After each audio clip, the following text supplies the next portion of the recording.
Today I'm continuing a series of a deep dive on individual Stardew Valley characters. So far we've discussed a few characters, Linus, Elliot, and Shane, and we're continuing with Mayor Lewis today. There's a playlist in the description and the pinned comment down below, and while you're there, comment the emoji of the day, which is a top hat, and who you want to see next. Now let's get right into it.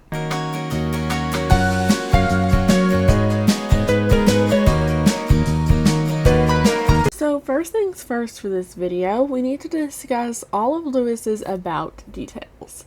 So first of all, Lewis is obviously the mayor of Pelican Town / Stardew Valley. Along with Robin, he greets you when you move to the valley, and he does explain a little bit about life on the farm in that cutscene that I'm pretty sure we all skip after the first time. Lewis is known to have some sort of relationship with Marnie, as the shorts that he lost and brown suspenders are found in her bedroom. Furthermore, a note can be found in his bedroom on the lower left on a shelf under a coffee mug believed to be from her. The note is signed /M. When a festival takes place, the player will receive a letter in the mailbox, usually from Lewis, that says where and when it takes place, as well as any additional requirements. The only other villager to do such is, I think, Demetrius for the Moonlight Dance of the Jellies. Mayor Lewis doesn't have a canon age, but fans guess him to be around 50s to 60s, with most guessing 62 to 67, due to his friendship with Grandpa and how long he's been mayor. I'm guessing he's around 65 because of some of his comments in-game. His canon birthday is spring 7th, and his visit to the clinic is on fall 9th. Speaking of his schedule, let's get into the nitty-gritty details of his official schedule. First of all, let's talk about the notes of his schedule. After the beach resort on Ginger Island is unlocked, Lewis may randomly spend the day there. After leaving the island at 6 p.m., Lewis will immediately go home to bed. Lewis never visits the resort on festival days or his checkup day at Harvey's Clinic. For his official schedule, we're going to have this broken down into the different seasons. So our first season, of course, is spring. So for spring 15th, if the bus service is restored, then at 9:40 a.m. he will greet Pam as he boards the bus to Calico Desert for the Desert Festival. At 9:50 a.m. he will stand under a pole south of the bus. And at 1 a.m., of course, he boards the bus to go back home to the valley. On spring 16th, if the bus service is restored, at 9:40 he boards the bus to Calico Desert to attend the Desert Festival, and at 9:50 he will be standing by one of the villager shops. At 12 a.m. he will board the bus to go back home for the valley, and on spring 17th, if the bus service is restored, then at 9:40 he will board the bus to go to the festival. At 9:50 he stands at the bus stop next to the Desert Trader, and at 10 after 1 he will board the bus to go back home to the valley.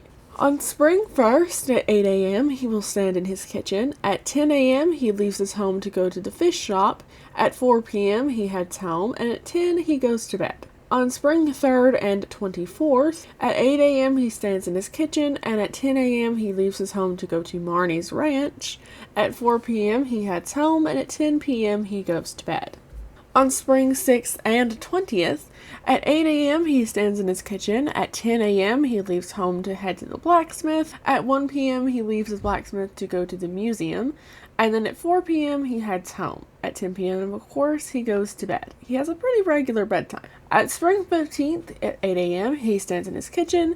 At 10 a.m. he leaves home to head to the carpenter shop. At 4 p.m. he heads home. And at 10 p.m. he goes to bed. For his rain schedule at 8:30 a.m., the mayor's manor is unlocked and Lewis will be in his kitchen. At 2 p.m. he will depart for the saloon. At 2:30 he arrives at the saloon. At 7:40 he departs for home, and at 10 after 8 he arrives home and moves back to his kitchen.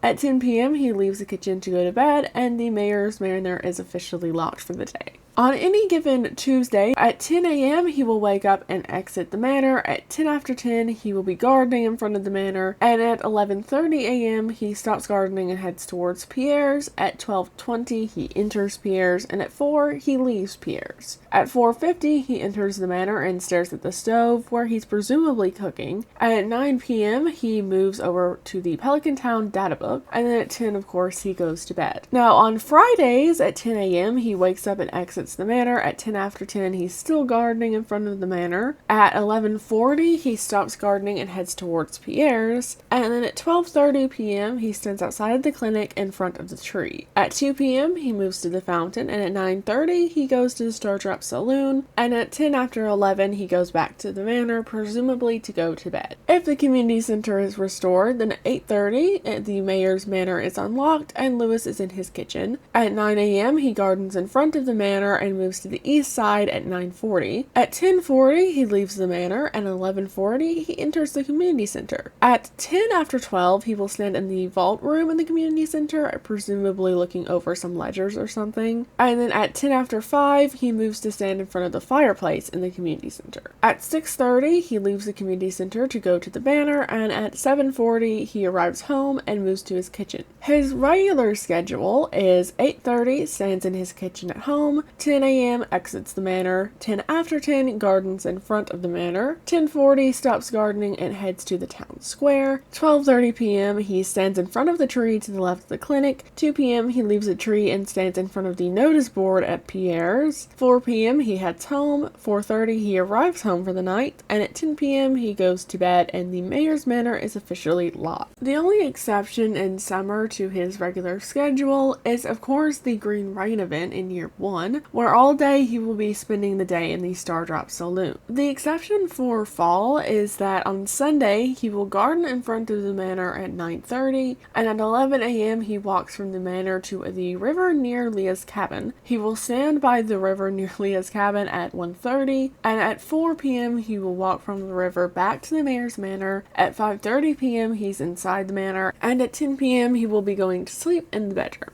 The only exception from the spring schedule for winter is that on Sunday he will stand in his kitchen at 8 a.m., at 11 a.m. he will leave home to head to the museum, and then at 4 p.m. he will head home, and at 10 p.m. he will go to bed. So that is it for Mayor Lewis's schedule, which honestly is a lot more detailed than most characters. But now we're going to go ahead and move on to the relationship section. Just as a note, there might be a few spoilers at the end of this section due to his relationships with a few of the townspeople. With that being said, let's go ahead and jump in. As no one has challenged Lewis for his title of mayor in the 20 years that he has held the position, he probably has a good relationship with everyone living in Pelican Town, although you don't see him interact with most of them. He was apparently good friends with your in-game grandfather, and if you speak to him while he's at the Stardew saloon, Lewis states that he will be having an extra drink in your grandfather's honor, further showing off that relationship. As well as his quote-unquote work as mayor, which honestly just seems to be collecting taxes for his golden statue, he is also involved in the Stardew Valley Architectural Fund. He may also send you a letter that includes some money from the fund to help continue your good work, such as using it to buy seeds. He has never been married and has no family. All he lives for is being mayor. He does sometimes question if it was worth it when you talk to him, and let's be honest here, it probably wasn't. Like, he could have managed both in my opinion, especially considering the sad state of repairs the valley is in before our arrival with the community center and the light. Pretty sure a family wouldn't have been that distracting to him unless he's out here trying to act like he could have been worse at being mayor, which honestly I don't think is possible, but I suppose maybe it could be. Speaking of a possible family, let's discuss one of his actually only shown relationships, which is, spoiler incoming, Lewis is particularly good friends with Marnie, as shown in the mayor's shorts story quest and some of his cutscenes. He can also sometimes be found inside Marnie's ranch, saying, "I'm just here to make sure all of Marnie's business needs are met," which I'm pretty sure he doesn't do with any of the other villagers. Which I guess is his excuse for the purple shorts placement too, because honestly I would like to know what his excuse is for that. On to the gifts now. Let's start with his birthday gift responses, and then we'll move from loved to hated gifts with everything in between. Gifts on his birthday will have an 8 times effect and show a unique dialogue. For loved, liked, or neutral gifts, Lewis responds with, "Ah, you remembered the old mayor's birthday. That's very thoughtful of you, and it's a nice gift." For disliked or hated gifts, Lewis responds with, "Ah, you remembered the old mayor's birthday. What is this? Well, you know what they say, it's the thought that counts." For his basic loved gift response, he says, "Wow, this is my favorite, thank you." And if it's Stardrop tea, then he will specifically say, "I've sampled many teas in my life, but none are quite so rare and special as this. Thanks." His loved gifts are all universal loves, which if you don't know what they are, you can watch my short about all the universal ones. And his unique loved gifts are Autumn's Bounty, glazed yams, green tea, hot peppers, and vegetable medley. His liked gift response is thanks, this is great, and honestly that is a little bit basic, but we're going to let it slide for now. His liked gifts are all universal likes, and his unique likes of blueberries, cactus fruit, and coconuts. Which I was convinced until this video that blueberries were a loved gift and hot peppers weren't, so let me know in the comments if you remembered that was something that got changed, or if I was just really out of the loop. For his neutral gift response, he says, "That's very nice of you, thanks." And his neutral gifts are all of the universal neutrals, all eggs and all fruit. The exceptions here are void eggs, blueberries, cactus fruits, coconuts, fruit tree fruit, hot peppers, and salmon berries. His unique neutrals are chanterelles, common mushrooms, daffodils, dandelions, ginger, hazelnut, leek, magma cap, morel, purple mushroom, snow yam, and winter root, which is basically a lot of forageables, but we're just gonna overlook that. His disliked gift response is, well, I guess it's the thought that counts, and his dislikes are all universal dislikes and all milk. His unique dislikes are salmon berries and wild horseradishes. For his hated gift response, he says, "This makes me sick.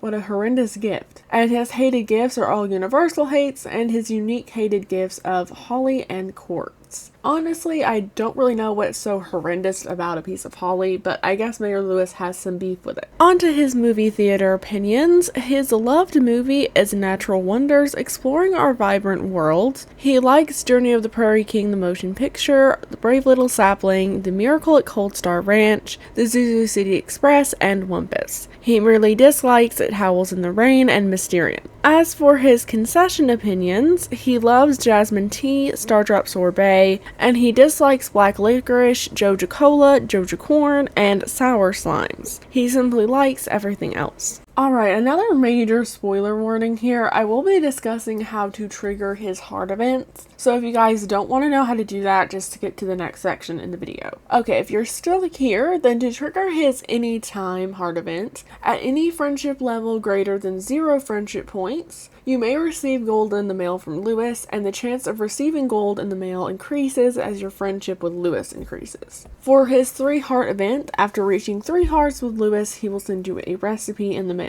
For his 6 heart event, you have to have 6 hearts with Marnie as well, and on a sunny day, you need to enter the town between 7 and 11 p.m. For his 7 heart event, which is actually his final heart event, after reaching 7 hearts with Lewis, he will send you another recipe in the mail. To be honest, Mayor Lewis doesn't have that many heart events, and he could probably use some bulking up in that department. On to Mayor Lewis's various quests and trivia section. For Mayor Lewis, he had a couple different quests. Obviously, he has the Mayor's Shorts quest, where he will send you a letter on the 3rd of summer explaining that he lost his shorts, and he will offer a reward to anyone who can find and return them to him discreetly. You will earn 750 grams and 1 friendship heart for completing the quest. The Mayor's Need quest is Lewis's second quest, and he will send you a letter on the 21st of summer in year 2, asking you to bring him a bottle of truffle oil. The reward is again 750 grams and a friendship heart. Lewis may also randomly request that you slay a random number of monsters or bring him a random item at the Help Wanted board outside of Pierre's general store. The reward for slaying monsters varies by the number and type of monster, but is always an amount of gold. The reward for completing an item delivery is 3 times the item's base value and 150 friendship points. Mayor Lewis only has 1 special orders board quest, which is crop order. So in front of the Mayor's Manor on the special orders board, Lewis may randomly request that the player harvest and ship 100 season-dependent crops. The reward is gold equal to 50% of the sale price of the crop and a mini shipping bin. Although the official wiki doesn't have any trivia for you, I actually do. As you probably know, Mayor Lewis has a few secrets within the game, one of which is that golden statue of himself that if you find and leave out in the town, he will get mad at you for the next day, and you will have to locate the statue again. There's a few different options for things you can do with the statue, but I'll let you explore them yourself. Another bit of trivia is of course Lewis's basement. If you use the staircase and follow my short that I made detailing how to solve the maze, then you can find an infinite amount of lucky purple shorts as it resets every day. The only problem is that his basement is cursed with flying purple shorts that attack you for taking them, and they are invincible. I wonder if Lewis knows about his basement and its secrets, or if he actually doesn't know anything about it. I mean, he does say that they're lucky shorts. Maybe that's because they're enchanted somehow? That's all for today's All About Stardew Valley characters video, and I hope you guys have enjoyed the video and maybe even learned something new about Mayor Lewis. And don't forget to subscribe and like the video so you don't miss the next one. Bye-bye!